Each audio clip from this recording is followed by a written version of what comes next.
उत्पत्ति अध्याय 37। याकूब तो कनान देश में रहता था, जहां उसका पिता परदेशी होकर रहा था। और याकूब के वंश का वृत्तांत यह है कि यूसुफ 17 वर्ष का होकर भाइयों के संग भेड़बकरियों को चराता था। और वह लड़का अपने पिता की पत्नी बिल्हा और जिल्पा के पुत्रों के संग रहा करता था, और उनकी बुराइयों का समाचार अपने पिता के पास पहुंचाया करता था। और इस्राएल अपने सब पुत्रों से बढ़के यूसुफ से प्रीति रखता था, क्योंकि वह उसके बुढ़ापे का पुत्र था, और उसने उसके लिए रंग बिरंगा अंगरखा बनवाया। सो जब उसके भाइयों ने देखा कि हमारा पिता हम सब भाइयों से अधिक उसी से प्रीति रखता है, तब वे उससे बैर करने लगे और उसके साथ ठीक तौर से बात भी नहीं करते थे। और यूसुफ ने एक स्वप्न देखा और अपने भाइयों से उसका वर्णन किया। तब वे उससे और भी द्वेष करने लगे। और उसने उनसे कहा, जो स्वप्न मैंने देखा है सो सुनो। हम लोग खेत में पूले बांध रहे हैं, और क्या देखता हूँ कि मेरा पूला उठकर सीधा खड़ा हो गया। तब तुम्हारे पूलों ने मेरे पूले को चारों तरफ से घेर लिया और उसे दंडवत किया।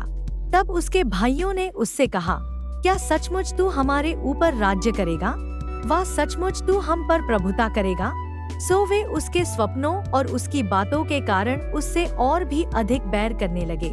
फिर उसने एक और स्वप्न देखा और अपने भाइयों से उसका भी यो वर्णन किया कि सुनो, मैंने एक और स्वप्न देखा है कि सूर्य और चंद्रमा और 11 तारे मुझे दंडवत कर रहे हैं। यह स्वप्न उसने अपने पिता और भाइयों से वर्णन किया। तब उसके पिता ने उसको दपट के कहा, यह कैसा स्वप्न है जो तूने देखा है? क्या सचमुच मैं और तेरी माता और तेरे भाई सब जाकर तेरे आगे भूमि पर गिर के दंडवत करेंगे? उसके भाई तो उससे डाह करते थे, पर उसके पिता ने उसके उस वचन को स्मरण रखा। और उसके भाई अपने पिता की भेड़बकरियों को चराने के लिए शकेम को गए। तब इस्राएल ने यूसुफ से कहा, तेरे भाई तो शकेम ही में भेड़ बकरी चरा रहे होंगे, सो जा, मैं तुझे उनके पास भेजता हूँ। उसने उससे कहा, जो आज्ञा मैं हाजिर हूँ। उसने उससे कहा, जा, अपने भाइयों और भेड़बकरियों का हाल देख आ कि वे कुशल से तो हैं, फिर मेरे पास समाचार ले आ। सो उसने उसको हेब्रोन की तराई में विदा कर दिया, और वह शकेम में आया। और किसी मनुष्य ने उसको मैदान में इधर उधर भटकते हुए पाकर उससे पूछा, तू क्या ढूंढता है? उसने कहा, मैं तो अपने भाइयों को ढूंढता हूँ। कृपा कर मुझे बता कि वे भेड़बकरियों को कहाँ चरा रहे हैं? उस मनुष्य ने कहा, वे तो यहाँ से चले गए हैं, और मैंने उनको यह कहते सुना कि आओ हम दोतान को चले। सो यूसुफ अपने भाइयों के पास चला और उन्हें दोतान में पाया। और ज्यों ही उन्होंने उसे दूर से आते देखा, तो उसके निकट आने के पहले ही उसे मार डालने की युक्ति की। और वे आपस में कहने लगे, देखो, वह स्वप्न देखने हारा आ रहा है, सो आओ हम उसको घात करके किसी गड्ढे में डाल दें, और यह कह देंगे कि कोई दुष्ट पशु उसको खा गया। फिर हम देखेंगे कि उसके स्वप्नों का क्या फल होगा।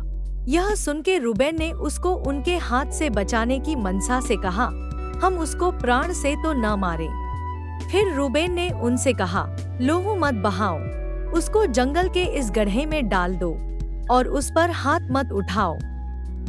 वह उसको उनके हाथ से छुड़ाकर पिता के पास फिर पहुंचाना चाहता था। सो ऐसा हुआ कि जब यूसुफ अपने भाइयों के पास पहुंचा, तब उन्होंने उसका रंग बिरंगा अंगरखा जिसे वह पहने हुए था उतार लिया, और यूसुफ को उठाकर गड्ढे में डाल दिया। वह गड्ढा तो सूखा था और उसमें कुछ जल न था। तब वे रोटी खाने को बैठ गए, और आंखें उठाकर क्या देखा कि इश्माएलियों का एक दल ऊंटों पर सुगंध द्रव्य, बलसान और गंधरस लादे हुए गिलाद से मिस्र को चला जा रहा है। तब यहूदा ने अपने भाइयों से कहा, अपने भाई को घात करने और उसका खून छिपाने से क्या लाभ होगा? आओ हम उसे इश्माएलियों के हाथ बेच डालें और अपना हाथ उस पर न उठाएं, क्योंकि वह हमारा भाई और हमारी हड्डी और मांस है। सो उसके भाइयों ने उसकी बात मान ली। तब मिद्यानी व्यापारी उधर से होकर उनके पास पहुँचे।